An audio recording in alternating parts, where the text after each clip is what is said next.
kampus Yayan tercinta ya. That's writing over there, Yayan. Untuk pertemuan kali ini kita bakal bahas mengenai perkenalan yang pertama, yang setelah itu pesan-pesan apa yang bakal saya sampaikan untuk kalian. Jadi stay tune, jangan kemana-mana. Yang terakhir itu kontrak perkuliahan terkait sistematika kuliah, penilaiannya seperti apa, itu nanti dalam video ini. Jadi jangan kemana-mana, tetap stay tune. Oke, yang pertama perkenalan ya. Perkenalan.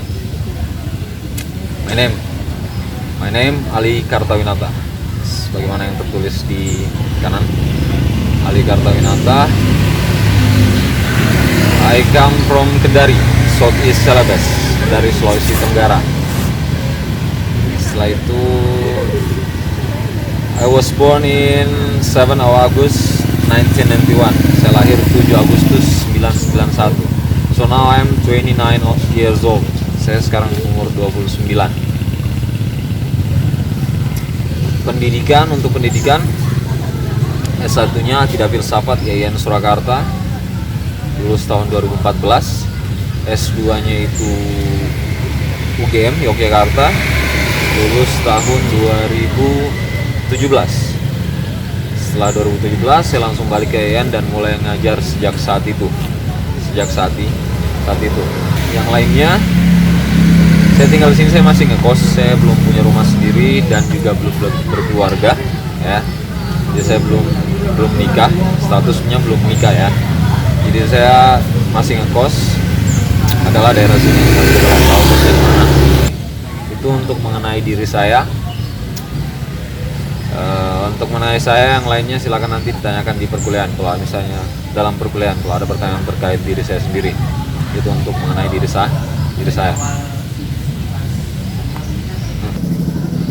Oke, saya ingin menyampaikan beberapa hal ya sebelum kita masuk ke kontrak perkuliahan. Beberapa hal yang harus kalian tetap saya ulangi lagi, saya ingatkan lagi, dan harus kalian camkan selama kuliah. Oke, yang pertama, bersyukur. Bersyukur mengenai apa? Bersyukur bahwasanya kalian bisa 1 kuliah, 2 bisa kuliah di Yayan Surakarta. Mengapa harus bersyukur? La in syakartum la azidannakum wa la in kafartum inna azabi lasyadid. Allah akan memberikan, menambahkan nikmat kepada hamba yang pandai bersyukur, tapi bakal memberikan laknat kepada orang-orang yang nggak pandai bersyukur. Nah, kalian semua harus bisa bersyukur. Bersyukur karena bisa kuliah. Karena banyak orang di luar sana itu yang pengen kuliah namun nggak mampu, orang tuanya terkendala biaya ataupun bisa langsung kerja, mereka fokus kerja sehingga nggak bisa kuliah.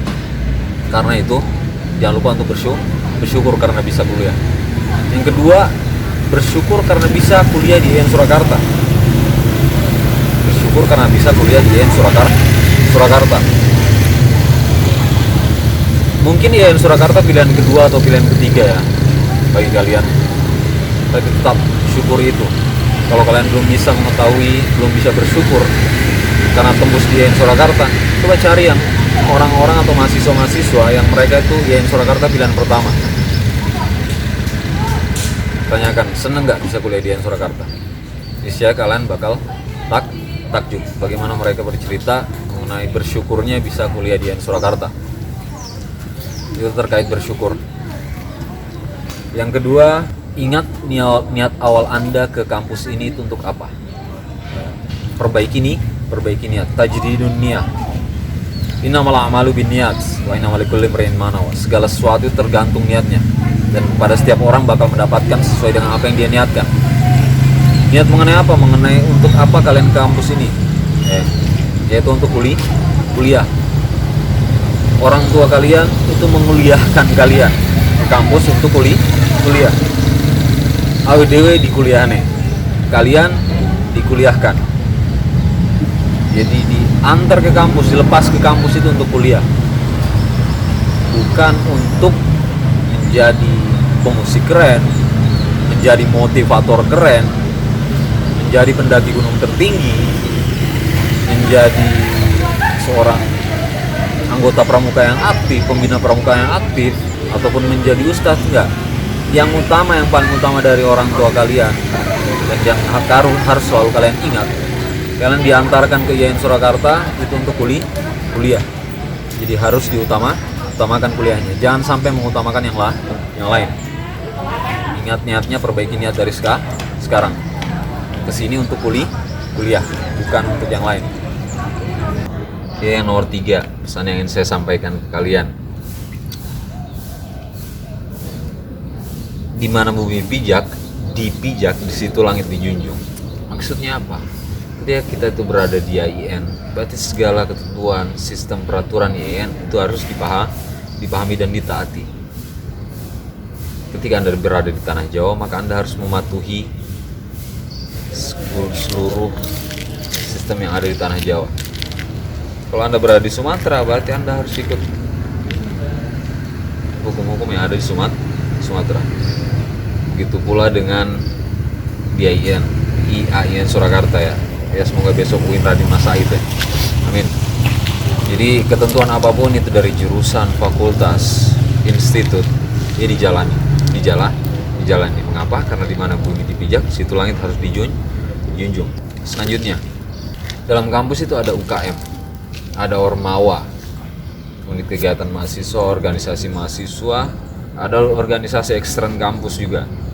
Yang intern ya ada UKM Racana, Kopma, Gas 21, Timeps, Sentra, UKMI, JK Halwusto dan lain sebagainya, itu banyak ya. Yang perlu kalian pahami, UKM di sini itu diwujudkan atau diadakan itu untuk mengembangkan potensi mahasiswa, kreativitas mahasiswa, dan bukan untuk malah dijadikan wadah fanatisme. Paham fanatisme? Fanatisme di sini orang UKM YGH nggak mau ikut nonton acaranya UKM Sentra dan sebagainya, bukan ya.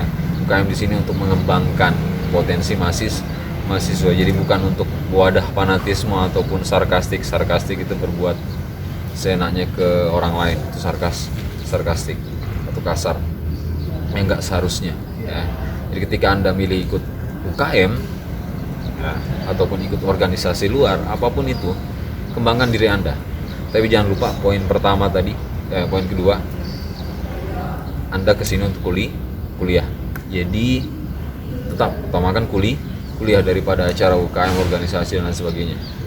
Kecuali memang itu keputusan dari kampus dan Anda diharuskan untuk atau mewakili kampus ya, dan Anda diizinkan oleh kampus untuk tidak ikut perkuliahan, ya laksanakan. Namun selain itu jangan pernah menomorduakan kuliah. Tetap fokus kuliah nomor satu ya. Yang kelima ini masih terkait organisasi ya, entah itu UKM atau organisasi ekstern kampus. Ikuti segala acara yang kalian itu mampu mengikuti dan sanggup mengikuti. Acara HMJ, UKM, organisasi ekstern, ikuti acara-acara yang kalian itu sanggup dan mampu untuk mengikuti ya. Jangan ikut ketika hal tersebut memaksa Anda atau Anda tidak menyukai hal tersebut, jadi jangan memaksa diri. Paham? Ya. Jadi ikut acara yang ingin Anda ikuti dan Anda emang mampu mengikutinya. Misalnya ada diklat harus bayar 100.000, kalau Anda mampu dan tidak terpaksa, ikutilah. Namun jika Anda tidak mampu dan merasa terpaksa ketika harus membayar 100.000, maka jangan ikuti. Jangan ikuti. Itu pesan saya terkait organisasi. Yang terakhir pesan saya, aslih nafsaka yasluh lakan nas ya. Perbaiki diri Anda, maka dunia sekeliling Anda akan memperbaiki dirinya untuk Anda. Kamu rajin senyum, maka dunia sekeliling bakal rajin senyum. Kamu rajin miso-miso, mencak-mencak, menyebar kemarahan kiri kanan, maka dunia akan menyebar keparahan kepada diri Anda sendiri. Jadi aslih nafsaka yasluh lakan nas. Perbaiki diri, maka seluruh orang lain akan memperbaiki diri mereka untuk Anda. Itu untuk pesan-pesan yang bisa saya sampaikan pada pertemuan pertama ini. Oke, sekarang kita masuk ke kontrak perkuliahan ya. Kontrak perkuliahan itu segala terkait perkuliahan semester ini, 1 semester ke depan, 4 bulan ataupun 5 bulan ke depan. Oke, yang pertama, yang paling penting, jangan sampai kehadiran Anda kurang dari 11 pertemuan ya. Mengapa nggak boleh kurang dari 11 pertemuan? Ini terkait dengan siakat. Tahu siakat kan? Kalian biasa lihat KRS, KHS, nilai semua itu di siakat. Siakat merupakan tempat juga nanti ketika dosen-dosen akan memberikan nilai kepada kalian. Entah itu nanti presentasenya ada kehadiran, ada tugas, ada UTS, ada UAS, atau mungkin cuma UTS UAS, atau mungkin tugas UTS UAS ya. Siakat merupakan tempat pemberian nilai.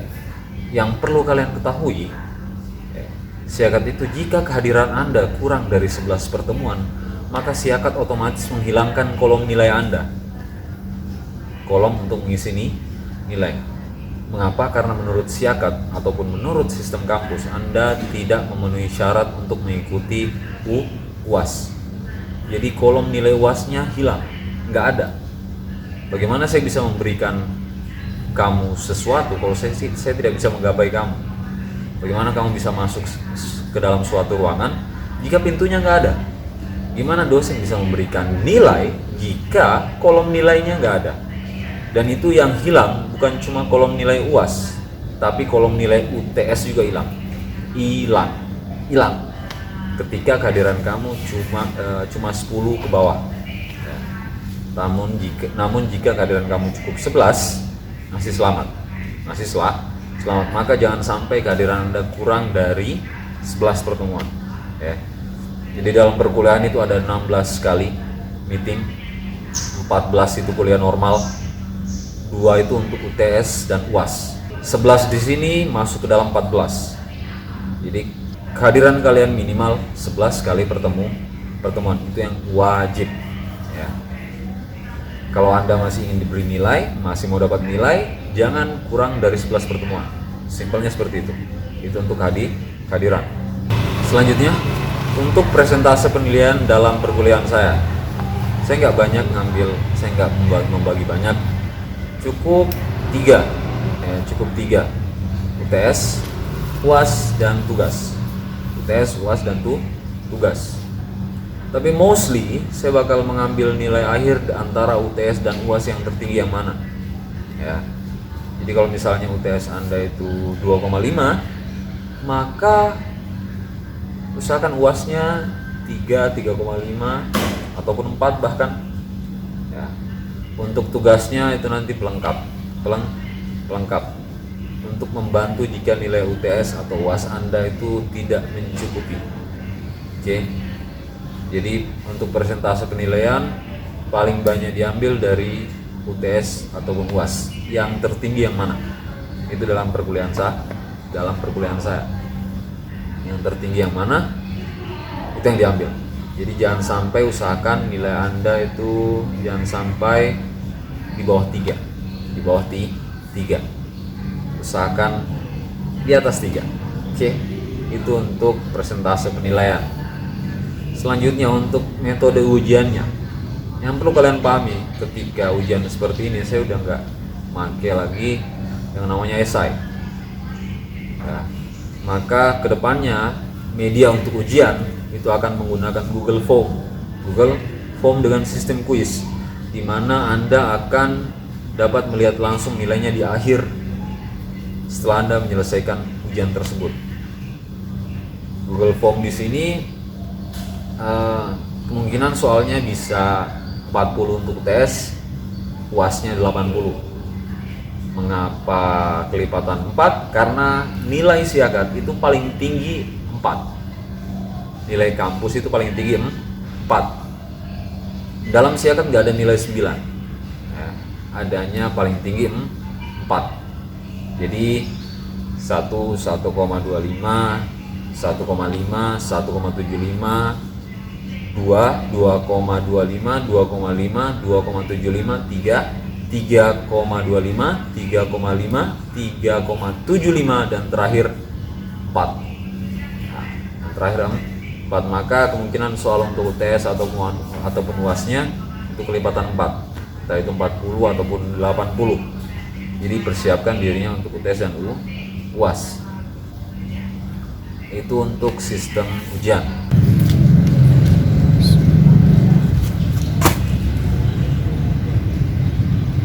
Kita lanjut untuk media pembelajaran atau platform pembelajaran pada semester ini.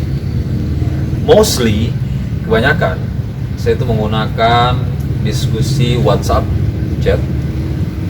Di samping itu juga menggunakan video pembelajaran.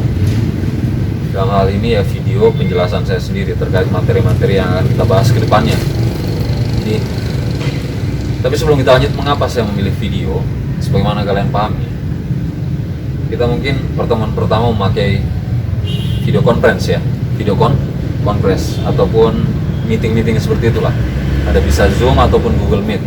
Namun faktanya kita sama-sama mengetahui bahwasanya media-media tersebut itu menyedot kuota banyak, ya, menyedot kuota yang banyak, dan belum tentu seluruh teman-teman itu mempunyai sinyal yang memadai atau mumpuni, ataupun daerahnya mempunyai kualitas sinyal yang mumpuni itu belum tentu. Karena itu saya memilih untuk membuat video, di mana di video tersebut Anda akan bisa memilih resolusi yang Anda inginkan untuk berapa tajam video yang ingin Anda saksikan. Juga bisa Anda download untuk ditonton nanti. Jadi Anda bisa mendownloadnya di tempat ketika Anda punya sinyal yang kuat ataupun ada wifi.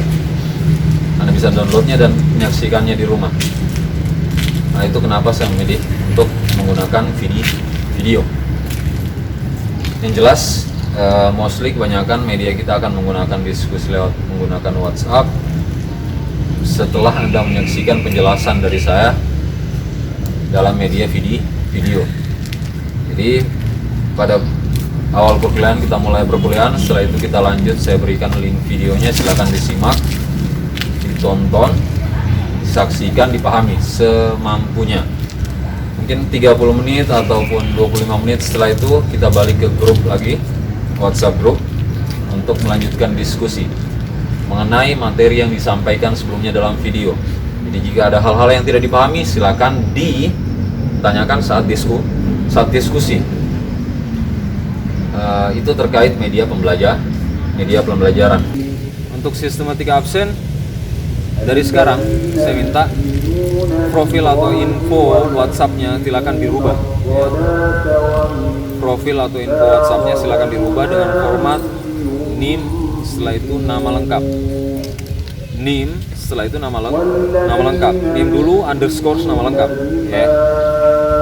Mengapa seperti itu? Karena ketika diskusi di grup WhatsApp nanti, NIM dan nama lengkap tersebut akan tampil di samping nomor kalian.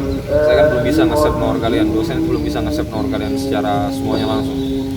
Jadi yang tampil cuma nomor, dan agar kalau dosen tidak pusing bertanya, silahkan diberikan info atau about profil WhatsApp masing-masing, NIM underscore nama lengkap, ya, NIM underscore nama lengkap. Jadi silakan diberikan NIM underscore nama lengkap, saya harap bisa dipahami.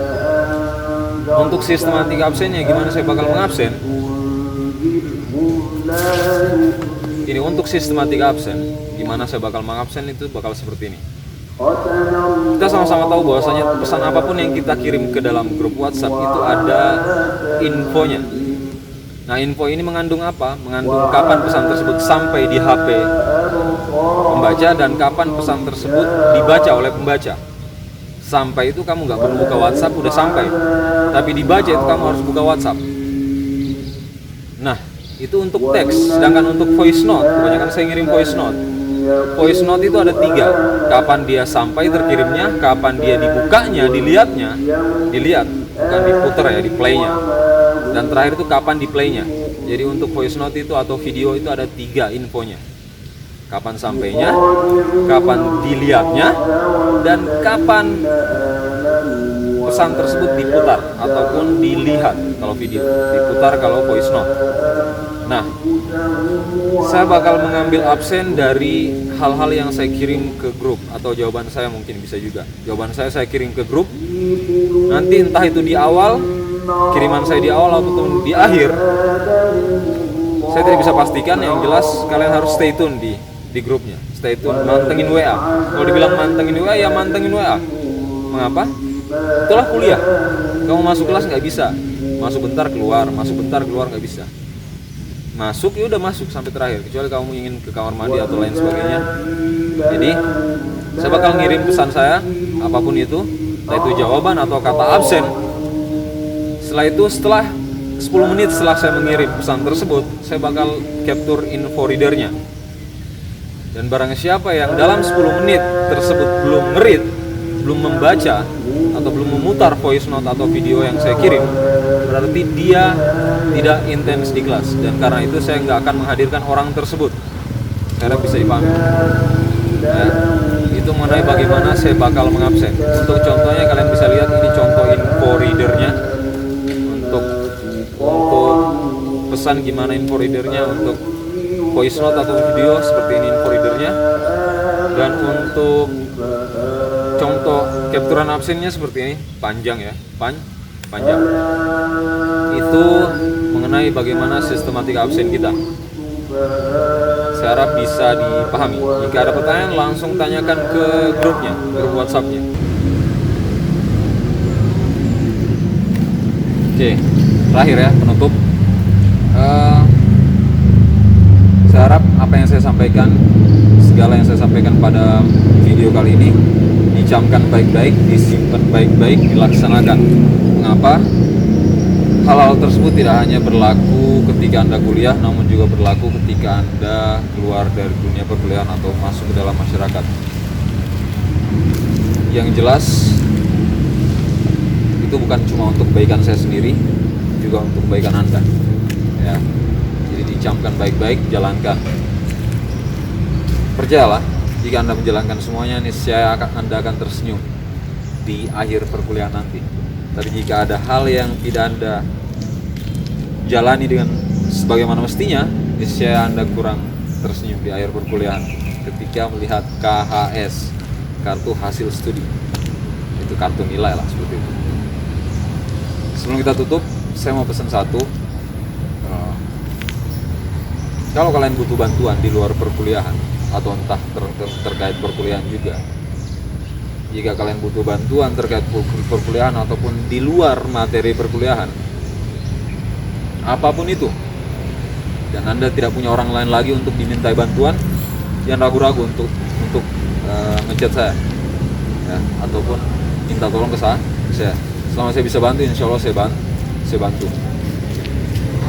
Selama saya mampu, insya Allah saya bantu. Tidak akan ada keraguan, tenang aja ya. Jadi kalau kalian butuh bantuan, entah itu terkait perkuliahan maupun di luar perkuliahan, dan gak ada lagi orang yang bisa diminta bantuan, silakan minta, kabari saya. Jika saya mampu, saya bantu ya. Jika saya mampu, saya bantu. Itu aja. Kita tutup video kali ini, semoga dapat dipahami, and see you in next video. Ciao.